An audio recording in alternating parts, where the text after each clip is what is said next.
오늘도 우리와 함께 하시고 우리의 삶을 책임지시는 주님 앞에 나아갑니다. 어리석고 약한 마음과 또 주님을 떠난 마음들, 주님을 알지 못하는 마음들, 회개치 않은 심령들이 주님 앞에 나와서 참된 사죄의 기쁨을 얻으며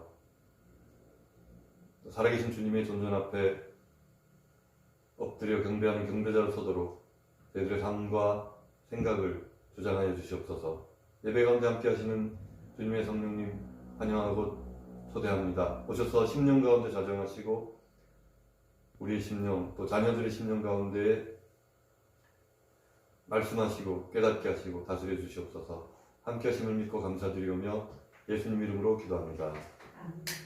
성경 말씀 보시겠습니다. 이사야 53장입니다. 10절에서 12절 같이 읽겠습니다.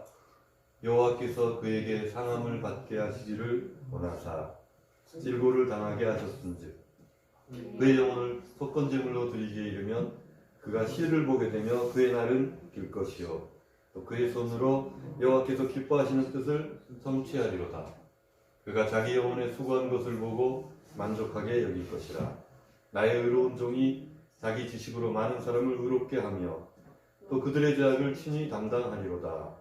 그러므로 내가 그에게 존귀한 자와 함께 몫을 받게 하며 강한 자와 함께 탈취한 것을 나누게 하리니 이는 그가 자기 영혼을 버려 사망에 이르게 하며 범죄자 중 하나로 헤아림을 받았음이니라.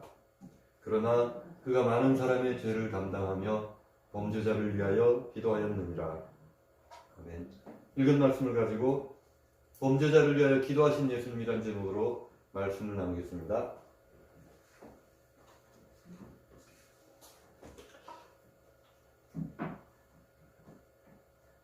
예수님이 교도소 전도하셨나? 이런 생각이 드시는 분이 있을 겁니다. 범죄자라고 그러면 뭔가 좀 어두운 이미지, 호적에 빨간 줄 끄인 사람. 그런데 성경에는 의인은 없나니 하나도 없으며 모든 사람이 죄를 범하였음에 하나님의 영광에 이르지 못하더니 라고 말씀하고 있습니다. 그래서 우리 모든 사람이 다 범죄자가 된다는 것입니다. 그러면 멀쩡하게 법 없이도 살 것 같은 나 같은 사람에게 무슨 범죄자냐? 그럼 이건 너무 간단하고 쉽습니다. 예전에 어떤 학교 선생님이 아이들 보고 거짓말 한 번도 안 해본 사람 손 들어보세요. 한 사람 손 들었습니다. 너 지금 또 거짓말했네? 죄를 범치 않은 사람이 어디 있겠습니까? 악한 마음을 품지 않은 사람이 어디 있겠습니까? 형제를 미워하면 살인한 자라고 예수님이 하셨는데 한 번도 사람을 미워해보지 않은 사람이 있습니까? 그래서 모든 사람은 죄 가운데 있다는 것입니다. 이번 주부터 오늘이 종려주일이고 한 주간 고난주간이고 다음 주가 부활주일입니다. 종려는 뭐냐? 올리브입니다. 올리브나무 가지를 막 흔들면서 예수님이 예루살렘에 입성하실 때 나귀를 타고 들어오시는데 백성들이 찬송하리로다 주의 이름으로 오시는 이여 뭐 이렇게 주님을 환영합니다.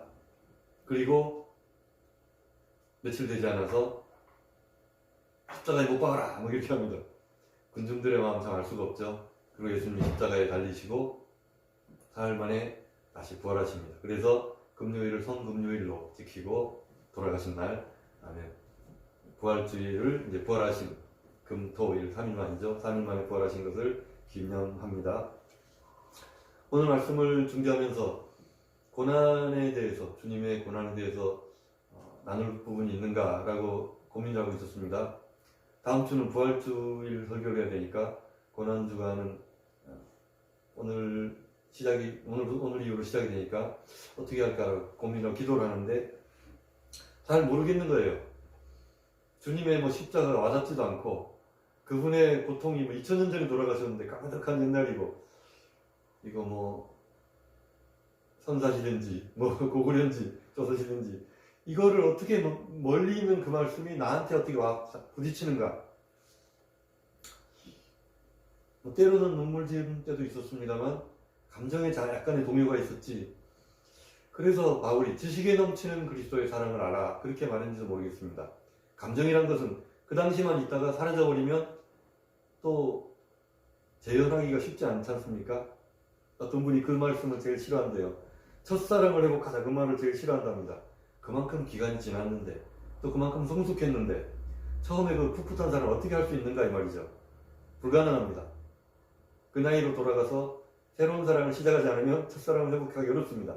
그런데도 성경은 첫사랑을 회복하라고 합니다. 어떻게 해야 되느냐? 그래서 고난에 대해서 묵상을 해야 됩니다. 뭐든지 감정이입이 되려면 묵상이 돼야 이입이 되는 거죠. 그래서 제가 소파에 앞에서 다 엎드려가지고 하나님 그 고난의 신비를 알게 해주세요 라고 기도했습니다.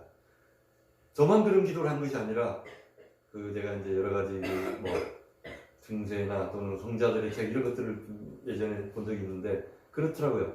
고난의 신비를 내 육체에 체험하게 해주세요. 나도 그것에 합일되게 해주세요. 막 이런 기도를 한 사람도 있습니다. 그래서 기도를 하는데 제 마음 가운데 의문이 하나 딱 물음표가 떠오릅니다. 알아서 뭐하게? 이런 생각이 들어요. 그렇지, 그거 왜 알아서 뭐 할 건가? 라고 생각했더니 두 가지 종류의 사람들로 나뉘겠더라고요. 그거를 궁금해하는 사람들이. 첫째는 지적인 호기심입니다. 예수님의 고난이 어떤 거고 또 그 고난이 나한테 무슨 상관이 있고 또 그 고난은 얼마나 세상에 영향을 미쳤고 또 그 고난을 통해서 사람들이 거듭나고 주님 앞으로 돌아온다는데 그건 도대체 깊은 의미가 있는가? 뭐 이런 것들에 대한 궁금증. 또 하나는 이미 그런 부분들에서 알고 있고 인식하고 있는 사람들은 그 고난이 깊은 곳으로 들어가고 싶은 거죠. 그래서 그것을 알고 깨닫고 그 고난을 몸소 내체화해가지고 나도 주님처럼 라는 생각을 가지지만 그 밑에는 고난에 대한 지혜와 또 이해가 깊어지고자 하는 신앙의 성숙을 목표로 한 그런 밑밥이 깔려있다는 것입니다.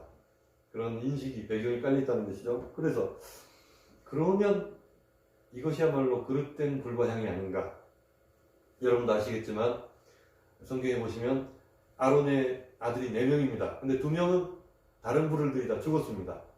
그 다른 불은 어떤 것이냐면 하나님이 정하신 방법대로 불을 만들어서 불을 가지고 올라가야 되는데 자기가 하고 싶은 대로 한 겁니다. 그러니까 하나님 보시니까 이렇게 저렇게 해가지고 만들어 오라 했는데 임의로 만들어 오니까 이거는 거룩한 불이 아니라 불경한 불이 되어서 하나님이 그 2사람을 불로 태워버리십니다. 또 하나님 앞에 향을 피웁니다. 조석으로 향을 피우는데 제사장은 그것을 검사하면서 향이 잘 타고 있는지 이런 것들을 합니다. 그런데 향을 만드는 방법이 있어요. 무엇과 무엇을 섞어서 만들고 이런 재료를 해서 그렇게 만들어라는 그 제조법이 성경에 나옵니다. 그런데 하나님 뭐라고 하시냐면 이 제조법 말고 또 다르게 섞어서 뭐 향수도 보면 이렇게 여러 가지 조합을 해서 다른 향을 만들어내지 않습니까? 그래서 그렇게 뭔가를 만들어내지 말고 정해진 방법대로만 하고 또 자기가 맡으려고 이 거룩한 향을 만드는 사람은 하나님이 끊쳐버린다는 원치 않는다 하지 말라고 합니다. 그래서 불과 향을 함부로 건드리면 안 되는 부분입니다. 그런데 불과 향이라는 것은 성령의 불과 예수 그리스도의 십자가 향기인데 이것을 우리가 임의로 내가 어떤 아까 말씀드린 것처럼 호기심으로나 또는 내 십자가에 대한 이해와 지혜가 또는 영적으로 성숙하고 싶은 그런 다른 목적으로 하나님 앞에 나아가면 이것은 조금 문제가 있지 않나 라는 생각까지 이르렀습니다. 그래서 이제 제 마음에 좌절이 되더라고요. 아니 그러면 어떻게 하란 말이냐. 제자들이 예수님의 말씀을 들을 때 제자들이 걱정을 했습니다. 부자가 천국에 가는 게 낙타가 바늘기 들어가는 것처럼 어렵다. 그러시니까 이 말씀은 참으로 어렵도다. 그럼 누가 천국에 들어갈 수 있느냐? 제자들이 막 걱정을 합니다. 예수님이 그 말씀을 하십니다. 사람으로서는 할 수 없으되 하나님으로서는 할 수 있다. 이 말은 무슨 말이냐? 사람의 힘과 노력과 지혜로 하는 것이 아니라 하나님의 성령으로 가능하다는 것입니다. 그래서 그분의 비밀을 자신의 신실한 종들에게 보여주십니다. 시편 25편에 보면 이번 금요일날 이걸 읽었습니다만 여호와의 친밀함이 경외하는 자에게 있으며 그 언약을 저희에게 보이시리로다. 또 다른 성경에 이런 말씀이 있더라고요. 내가 오늘 특별히 너에게 오늘 이것을 너에게 알게 하려고 이렇게 기록하였다. 이 말씀이 있더라고요. 그래서 하나님이 특별하게 보여주신 사람이 있구나. 그중 선지자들에게 그 계획을 보이시지 않고는 행하심이 없다는 말씀이 또 있습니다. 그래서 아무에게는 보여주는 것은 아니고 선택된 사람, 하나님 기뻐하시는 사람, 마음에 보여주고 싶은 사람만 보여주는 겁니다. 이것을 하나님의 주권이라고 합니다. 이 주권이 어디에도 작용하느냐면 포도원 비유에도 작용을 합니다. 아침부터 일어나서 종일 8시간 일을 하고 받았는데 한 데나리온을 받았어요. 그래서 집으로 갑니다. 가려고 하는데 점심시간에 온 사람들 보니까 또 똑같이 받아요. 하고 잠깐 멈춰섰어요. 이거 뭐지? 그 다음에 3시에 온 사람도 똑같이 받았습니다. 이거 나는 저 사람이 하나면 나는 3개는 받아야 되지 않나? 이러고 무릎 껴뚱하고 있는데 마지막에 5시에 와서 6시에 1시간 일하는 사람이 똑같이 받습니다. 이 사람이 화가 납니다. 주인은 따집니다. 아니 1시간 일하는 사람 1개면 나는 8개 줘야 되지 않습니까? 그런데 당시에 하루 품삯이 그냥 한 데나리온이었다고 합니다. 그러니까 몇 시간 일해서가 아니라 그 사람이 하루 머리를 벌어서 가족들을 먹여 살려야 되니까 가는 길에 뭐 쌀도 사가고 해야 되니까 1시간 했다고 뭐 10만원 줄 거를 10,000원 줘버리면 먹고 살 길이 막막하니까 그래서 긍휼을 베푼 겁니다. 늦게 온 사람들한테 뭐 1시간 일했지만 3시간 일했지만 하루 이런 걸로 쳐준다 하고 그래서 긍휼을 베푼 건데 이 사람은 아침에 온 사람은 화가 납니다. 그래서 따지니까 주인이 무슨 말을 하냐면 내 것 가지고 내 마음대로 주는데 네가 무슨 상관이냐 그 말을 합니다. 이게 하나님 주권입니다. 하나님의 긍휼 때문에 주시는 거지. 그러면 아침부터 온 사람은 뭐 이거를 로마서에 말하죠. 자기 노력을 한 사람은 은혜로 여기지 않냐고 삭스로 여긴다. 풀로 일했으니까 하루 종일 일했으니까 이거는 은혜가 아니고 일한 만큼의 대가를 받았다 생각하는 거죠. 사실은 그것도 은혜인데 한 시간 일한 사람은 감사하죠. 아유 감사합니다. 잠깐 들어가지고 뭐 옷 갈아입고 뭐 꿀쩍꿀쩍 하는데 호락이 빽 들어요. 다 마쳤어요. 이거 일 안 하고 돈 받겠나 하는데 하나를 돈 10만 원을 줍니다. 그럼 이거 감사합니다. 이러고 가는 거죠. 이런 사람하고 가장 일하는 사람 얘기가 좀 빠졌습니다. 하나님의 주권이라 하나님이 보이고 싶은 사람한테 보여준다는데 안 본 사람이 왜 저 사람 보이 나는 안 보여주냐고 그럴 수는 없지 않습니까? 그걸 또 어디서 말하느냐 베드로가 얘기해준 하나님이 예수님이 베드로에게 네가 젊어서는 원하는 대로 다녔는데 늙어서는 띠띠고 원치 않는 곳으로 데려가리라 어떻게 죽을 순교 말씀하셨어요. 그러니까 그렇게 보다가 요한은 주님 품에서 맨날 그래 밥도 먹고 있는데 그럼 요한은 어떻게 되겠습니까? 물어보니까 이 사람아 네 거나 잘 챙겨. 저 사람이 어떻게 되든 무슨 상관이냐.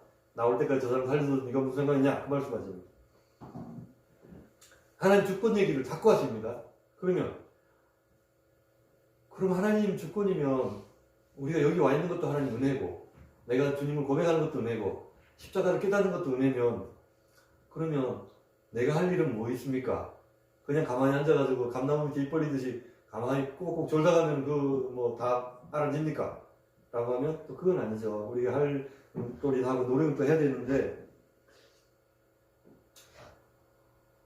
그러니까 주님을 경외하는 마음 그 십자가의 비밀을 알고 싶은 마음 또 주님께 더 가까이 나가고 싶은 마음 그 보좌 앞에 엎드려서 그분의 옷자락을 붙들고 내 모든 죄를 씻김받고 모든 병들이 치유받고 모든 마음의 아픔들이 다 씻어져 내려가는 은혜를 체험하고 싶은 사람은 그 보좌 앞으로 나아가는 겁니다. 그런데 그 나아가는 것마저도 하나님의 성령으로 감동되지 않고는 갈 수 없다는 것입니다.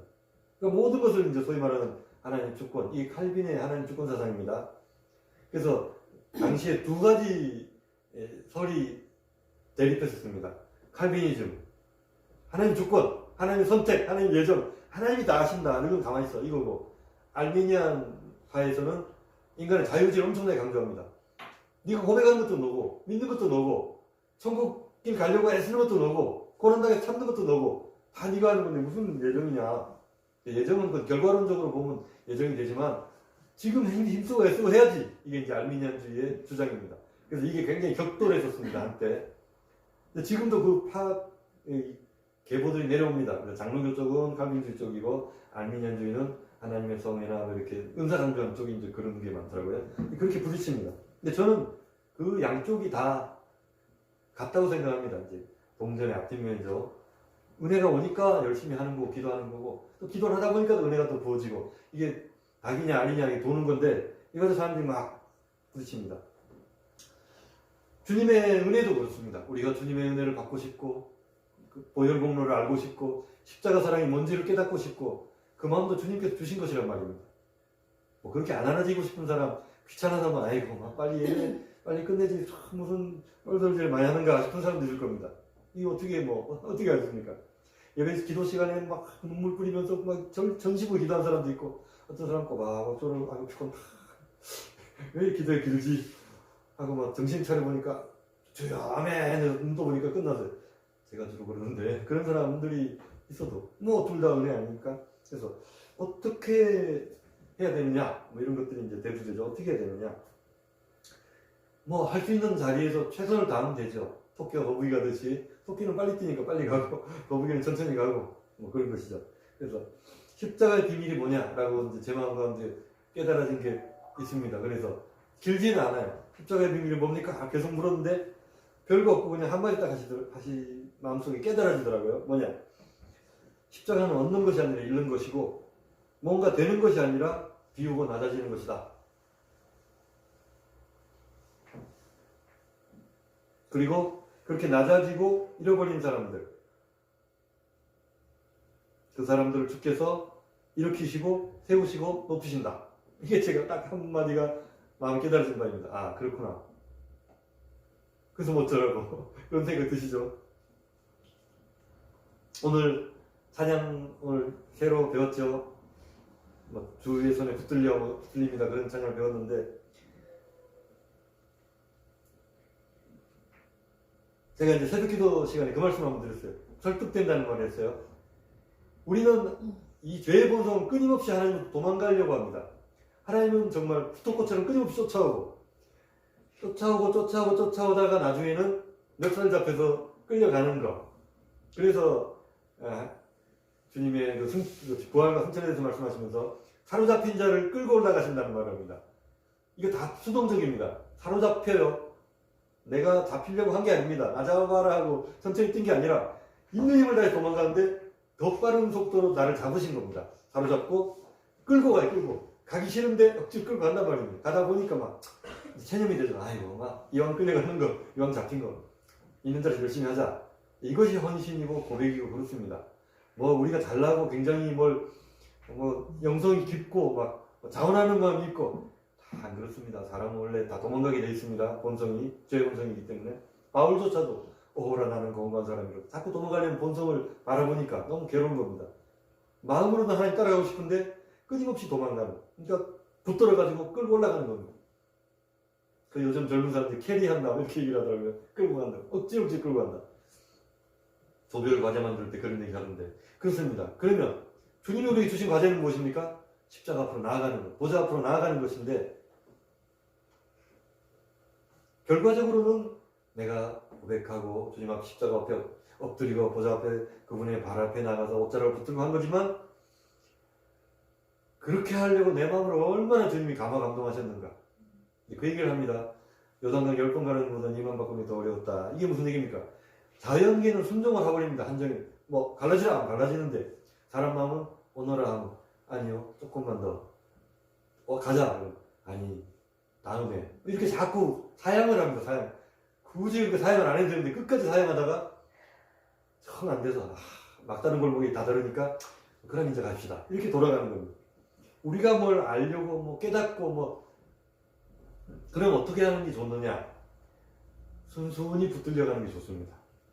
그럼 매 맞을 때도 혼날 때도 막 뭐라 할 때 아니 제가 사실은 그게 아니고 이런 사정이 있고 이렇다 하면 뭐라는 입장에서는 자기 말이 안 먹히거든요. 그러니까 화가 납니다. 아니 그냥 내하고 다음에 조심할게 하면 되지. 이게 그 변명이 맞냐? 화가 더 나요. 근데 고개 푹 떨고 눈물을 한 방울 떡 떨어뜨리면서 잘못했습니다.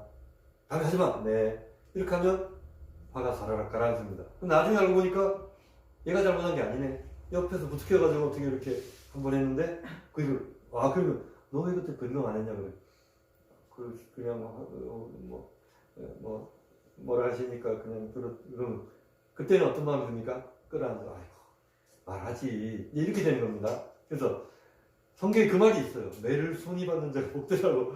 그러니까 주님은 우리 그 심령의 상태, 그 마음이 돌아가는 이 구조를 너무너무 잘 알고 계십니다. 그러니까 그냥 메마를 때 손이 받아라. 그래 하나님 진노도 잠시 멈췄다가 나중에 또 위로하신단다. 이렇게 막 얘기를 해줍니다. 근데 이런 얘기들을 이렇게 잘 못 캐치하는 분들이 있어요. 성경을 많이 읽어도. 그래서 성경을 통독을 막 10독, 20독 해도 바쁘다 보니까 건성건성 있다 보니까 그 진이 소위 말하는 안고 없는 찐빵이라고 팥을 빼먹어야 되는데 그거는 놔두고 그냥 겉에 살만 떼먹은 사람은 무슨 소리 그런 소리 성경이 있어? 이렇게 되는 겁니다. 그래서 그 팥을 탁 떼먹어야 되는데 그러면 야 당신은 뭐 되게 똑똑해 가지고 문해력이 좋은가 봐. 그런 거 잘 알아먹어? 아닙니다. 은혜입니다. 왜? 가르쳐야 되니까. 그래서 이제 하루 종일 하는 게 이제 성경 들여다보고 골똘히 연구하고 생각하고 그런 거 아니겠습니까? 제가 어릴 때 이제 우리 어머니가 그래요. 네 어릴 때 요만한 돌만 하나 있으면 거기 앉아가지고 로댕에 생각하는 사람 그러고 있다. 애가 무슨 생각을 하겠습니까? 사모님께서 이렇게 하시면서 그리고 우리도 그렇습니다. 우리가 뭐 지금 예배당에 나와 있고 몇십 년씩 안 믿었습니까? 뭐 우리가 잘나서 나온 게 아니라 주님께서 그렇게 하시는 것이랍니다. 오늘 이런 얘기만 하고 왜 본문 얘기는 하나도 안 하느냐 이제 하려고 합니다. 본문은 사실은 그렇게 복잡한 내용은 없어요. 보십시오. 여호와께서 상함받기를 원하고 상함은 십자가 상함을 하고 질고는 정신적인 고통도 포함한 이거를 영어 번역으로 애곤이라는데 막 번민하고 막 이게 뭐라 그러냐면 그 이수신 장군이 수루에 홀로 앉아 남의 해를 끝나니 그겁니다. 고민하고 고통스러워하고 정말 한 10년 늙어버린다 그러죠. 그렇게 고민하고 나면 그게 즐거입니다. 그 질고를 당하게 하셨다. 누가요? 아버지가. 왜 아버지가 아들을 이렇게 괴롭힐까요? 무슨 하나님이 뭐 가학성도 있는 것도 아니고 왜 그러실까요? 속건제물로 드리려고. 우리 때문에 그런 거예요. 우리를 어떻게든 구원을 해봐야 되긴 되는데 말씀드린 것처럼 죄로 가득하고 자꾸 죄로 딸려가고 끄잡아 당겨와도 자꾸 도망가니까 어쩔 수 없이 아들을 주신 겁니다. 속건제물은 뭡니까? 잘못한 죄에 대한 배상도 포함한 것입니다. 그러니까 우리가 어떤 분이 그래요. 회개했으면 회개한 것에 대해서 왜 어릴 때 뭐 어떤 할머니가 그 지하철인가 버스인가 무임승차한 거 그 버스 회사에다가 이자 다 해가지고 막 몇십만 원을 한 번 그랬는데 그래 냈다 하는데 그게 이제 배상까지 다 하는 겁니다. 근데 속건제물로 드렸기 때문에 사실 배상은 안 해도 됩니다. 그러니까 와 이거 복음이 좀 희소식입니다. 그런데 양심상 해야 되지 않습니까? 남한테 손을 끼쳤으면 할 건 하고 뭐 못 만나가지고 못하는 것도 할 수 없고 이런 거죠. 그래서 자, 그렇게 하면 시를 보게 되고 날이 길 것이고 아니 예수님 장가도 안 갔는데 무슨 시를 봐요? 이 시가 영적인 후손입니다. 우리들이 여기 있지 않습니까? 수많은 기독교인들이 시를 본 겁니다. 날은 길 것이요. 주님 돌아가셨는데 어떻게 날이 길어요? 부활하셨으니까. 그래서 그분은 보좌 우편에서 영원토록 계시는 분입니다. 자, 그의 손으로 여호와께서 기뻐하시는 뜻을 성취하리. 아니 하나님 아버지가 기뻐하시는 뜻이 뭡니까?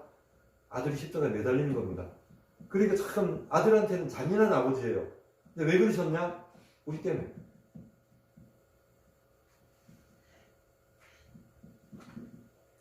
그리고 자, 그는 예수님입니다. 예수님이 자기 영혼의 수고한 것을 보고 만족해 줄 것이라. 이걸 애 낳는 고통에다가 비교하더라고요. 성경에서.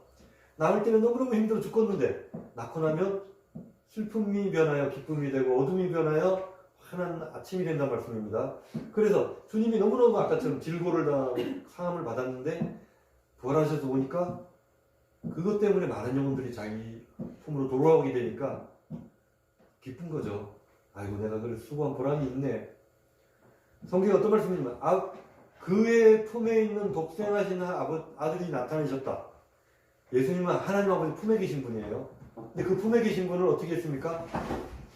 이렇게 사랑해주고 끌어안고 있다가 십자가에 내동댕이 친 겁니다. 그러니까 예수님이 그때 얼마나 섭섭했겠어요. 그러니까 아버지 왜 나를 버리시나이까 그런 얘기를 하는 겁니다.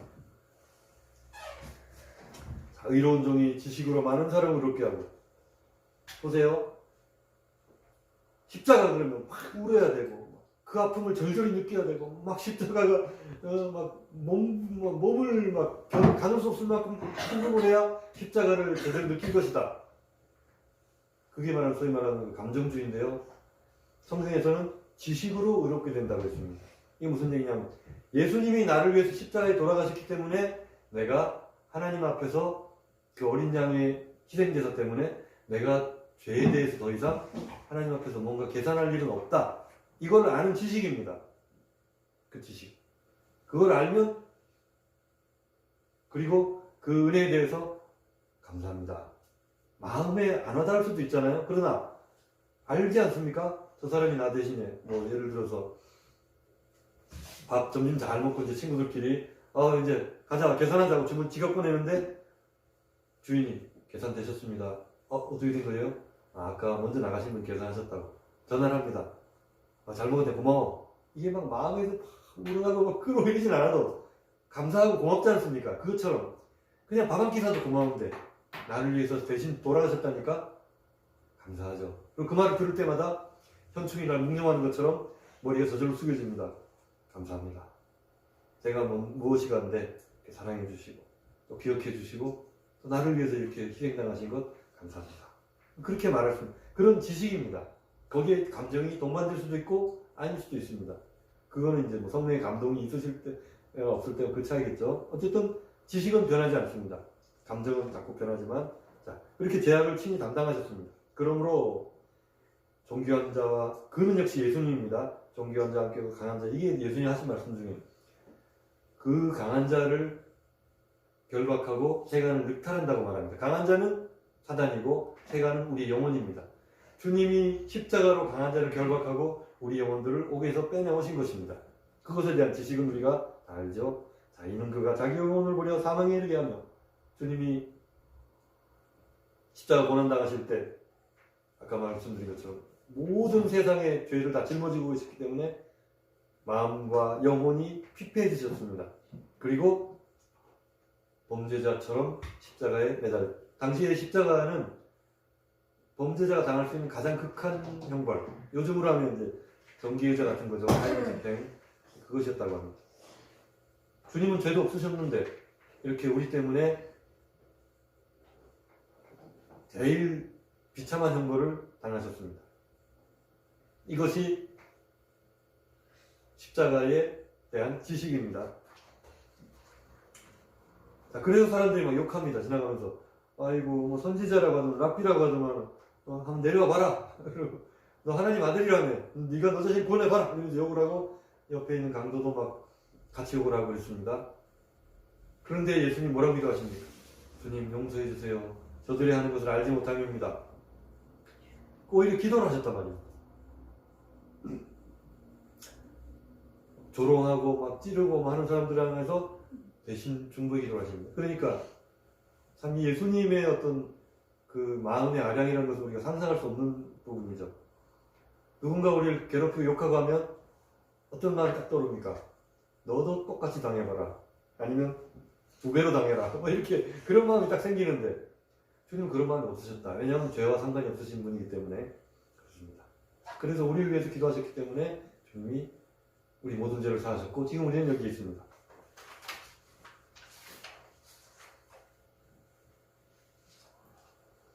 자, 그리고 안다면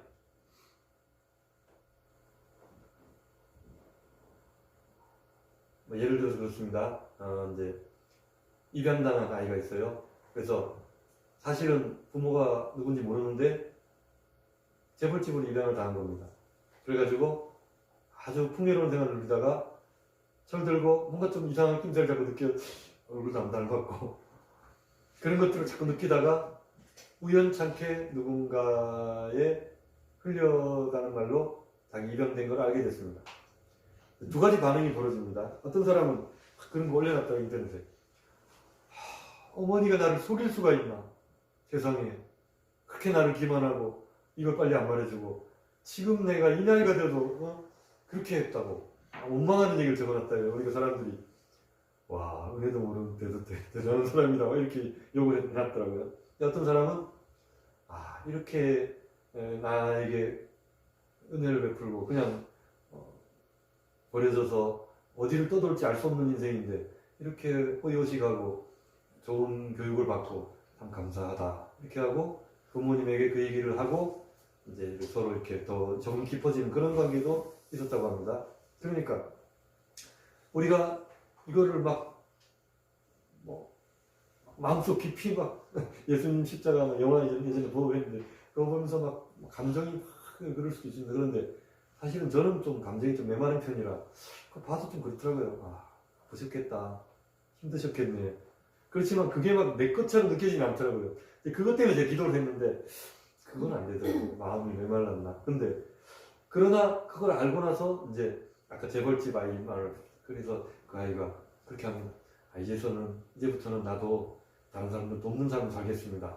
주어진 내 어떤 그 환경이나 좋은 것들을 가지고 기부하고 재능 기부도 하고 봉사도 하고 이러면서 평생 섬기며 살겠습니다. 이렇게 결심을 하고 행동에 옮깁니다.